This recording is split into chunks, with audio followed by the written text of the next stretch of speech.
Imagine करा भारताचा एक एजंट पाकिस्तानमध्ये जाऊन तिथले गँगस्टर्स, राजकारणी आणि दहशतवादी नेटवर्कच्या मधोमध जगतो आणि कोणाला थोडी देखील भनक लागत नाही. हो, मी धुरंधर बद्दल बोलतोय.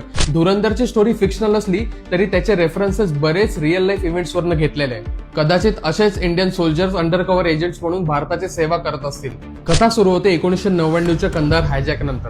त्या घटनेनंतर भारतीय इंटेलिजन्सला समजतं की पाकिस्तानमध्ये एक मोठं नेटवर्क काम करत आहे. तेव्हा सुरू होतो एक सिक्रेट मिशन, ऑपरेशन धुरंधर.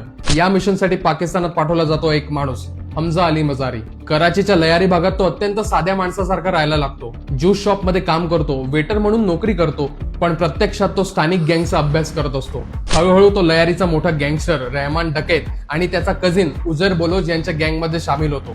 गँग वॉर, सूड, राजकारण आणि एका लग्नात झालेल्या हल्ल्यामुळे परिस्थिती एकदम हिंसक होते. रहमान बदला घेतो, लयारीवर आपला दबदबा मजबूत करतो आणि गँगस्टर पासून थेट राजकारणात प्रवेश करतो. याच वेळी हमजाला समजायला लागतं की या घटनांमागे ISI कनेक्शन्स आहेत. नकली भारतीय नोटा बनवण्यापासून ते थेट दहशतवादी हल्ला करण्यापर्यंत. दरम्यान 26/11 मुंबई अटॅक होतो आणि त्या घटनेनंतर हे मिशन फक्त ऑपरेशन राहत नाही, ते वैयक्तिक बनतं. आणि इथेच येतो सगळ्यात मोठा ट्विस्ट. हमजा अली मजारी हा पाकिस्तानचा नसतोच, तो भारताचा जसकिरत सिंग रंगी असतो, ज्याला भारताने कोवर्ट ऑपरेटिव्ह म्हणून पाठवलेलं असतं. रहमानला संपवल्यानंतर तो लयारीवर कंट्रोल मिळवतो, पण त्याचं खरं मिशन अजून बाकी असतं. कारण आता त्याचं पुढचं टार्गेट आहे या सगळ्या दहशतवादी हल्ल्यांमागचा खरा सूत्रधार शोधणं आणि त्याला संपवणं.